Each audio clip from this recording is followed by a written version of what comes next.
as a Yemenite Jew, I can tell you that the name itself is not the devil, is not a pagan idol, is not the moon god, as evangelical Christians have been propagating for decades. This is a very, very sick cult, by the way, and their idiocy is quite redundant.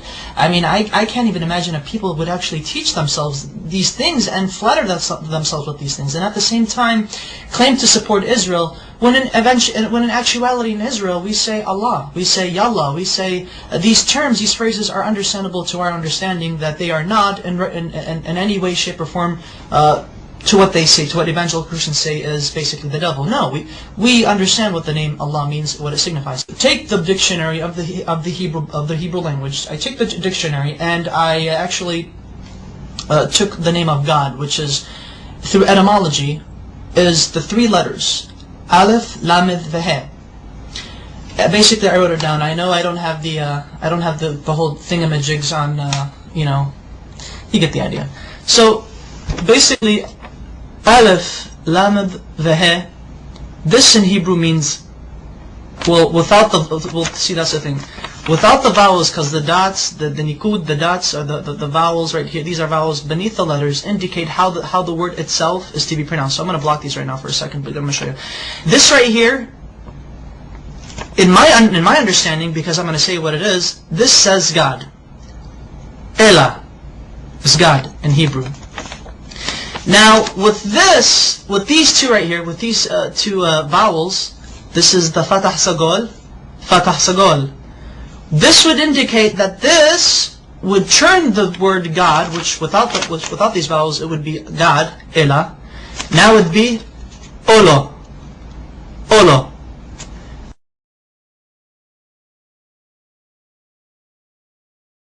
Olo means a curse, an oath, or a covenant.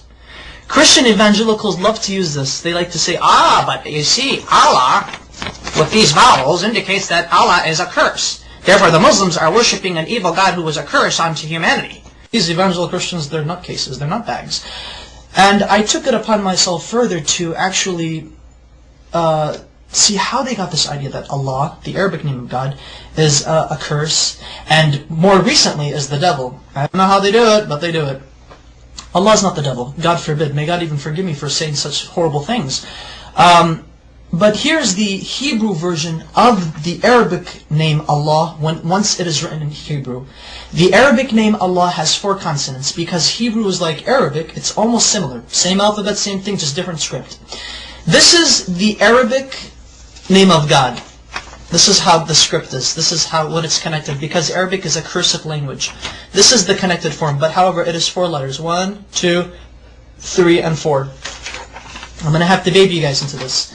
Now this is the name of God, Allah, in Arabic, but broken up. So that way each letter is given its position. This is Aleph, this is Lam, this is Lam, this is Ha. So Allah. Okay. Now this right here, Allah in the Arabic script, this is how it would become rendered in the Hebrew rendition. That way, Allah in Hebrew would be Aleph, Lamed, Lamed, He. Okay. Now, how do we get this? Which this right here, this basically means cursed. And the only reason why this means is cursed because of these 2 vowels.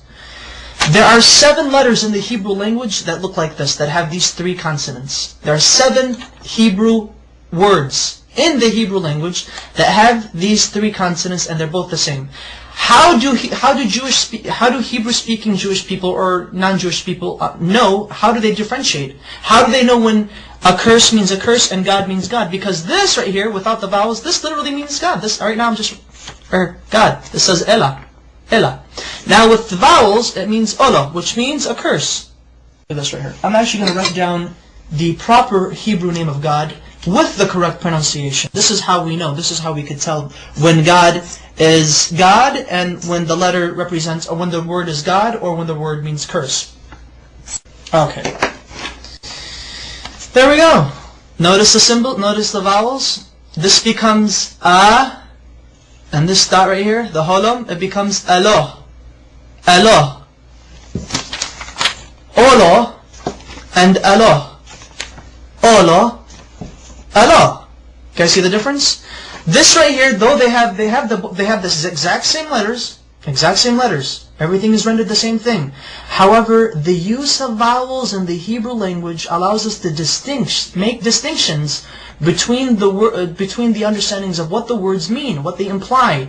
This may mean curse, but this at the same time may mean God.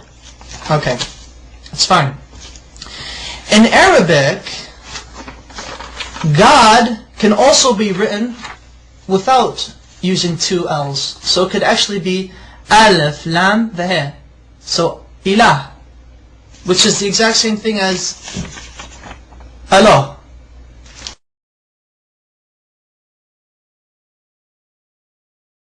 Their understanding of how they approach God is exquisitely the same. We do not share the system of belief with Christians that they and us worship the same God. No, we do not. So help me God. But Christian evangelicals do not worship the God of Israel. They do not worship the Islamic perspective of God. Maimonides, one of our greatest philosophers in Judaism, as well as a religious philosopher of Judaism, has quoted extensively in his beautiful Igeret Teman, or the Epistle to Yemen, in which he was basically teaching and basically answering many questions brought forward to him. The Jews of Yemen asked, what is your position of Muslims? Are they considered idol worshippers? Are they considered paganists? And Maimonides said, the Muslims, the idolatry has been removed from their hearts. A Muslim does not know idolatry, he does not know paganism, he has no form of whatsoever of any grain left in his heart. Therefore it is permitted unto a Jew, when he enters a land where he cannot find a synagogue, that he is allowed to pray in a Muslim mosque. He's okay, it's fine, it's okay. Hey, I can go to a Muslim mosque and pray if I have to, if I can't find a shul. However, Maimonides says, be careful.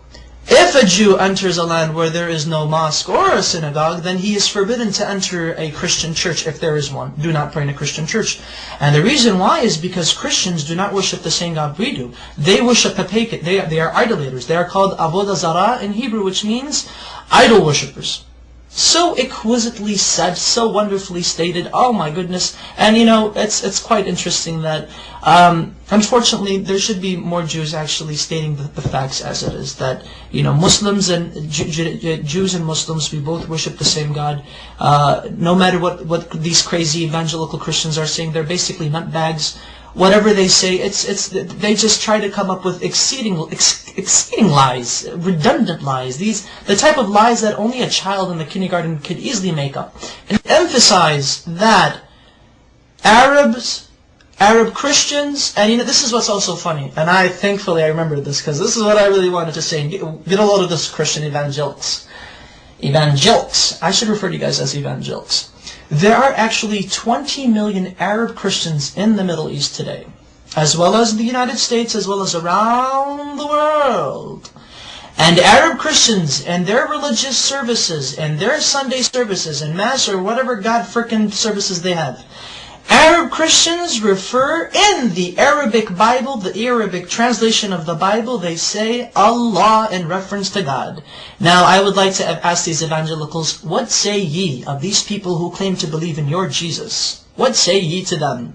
Now are you going to go chase them and say, oh, you're worshiping the devil. The devil is Allah. Just to let you know that classical Arabic is very close to classical Hebrew, biblical Hebrew, as well as classical Aramaic.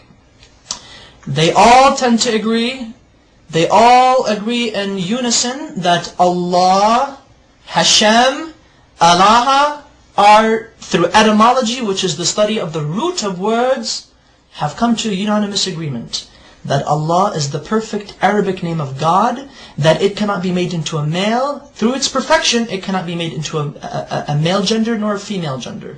Rather, it is a neutral personification, not personification, but rather a neutral attribute to God. Such wonderful history.